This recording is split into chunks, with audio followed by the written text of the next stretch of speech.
Youth. Our youth will definitely leave us, and if we do not remain within the sphere of the licit, it would be lost. Rather than its pleasures, it would bring us suffering in this world and the other.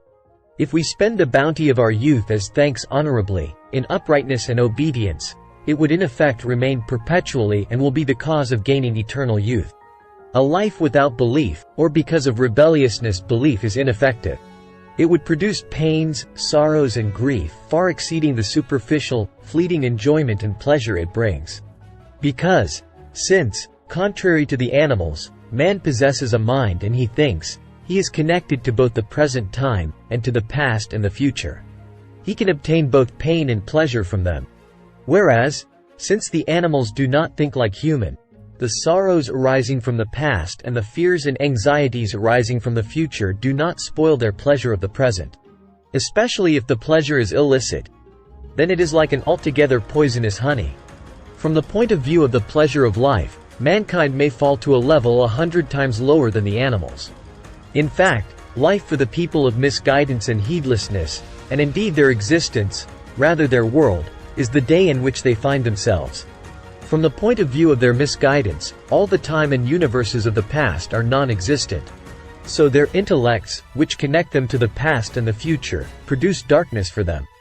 Due to their lack of belief, the future is also non-existent.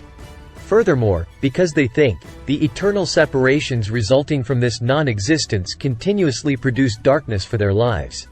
Whereas, if belief gives life a meaning, then through the light of belief, both the past and the future are illuminated and find existence. Like present time, it produces elevated and spiritual pleasures and lights of existence for the spirit and heart in respect of belief. And so, life is thus. If you want the pleasure and enjoyment, give life to your life through belief and preserve it by abstaining from sins. Youth will disappear soon, and if it goes being squandered, it results in thousands of pains both in this world and the other.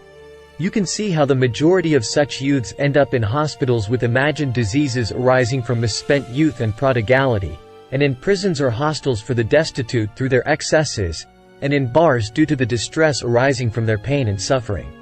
In the hospitals, the moans of those ill from dissipation and debauchery resulting from the drives of youth. So too will you hear from the prisons the regretful sighs of unhappy youths who are being punished for illicit actions mostly resulting from the excesses of youth. Then you will understand that most of the torments of the grave, that intermediate realm the doors of which continuously open and shut for those who enter it, are the result of misspent youth, as is testified to by those who have divined the life of the grave, and is affirmed by the people of truth. May Allah Almighty save us from the alluring temptations of this time, and preserve us from them.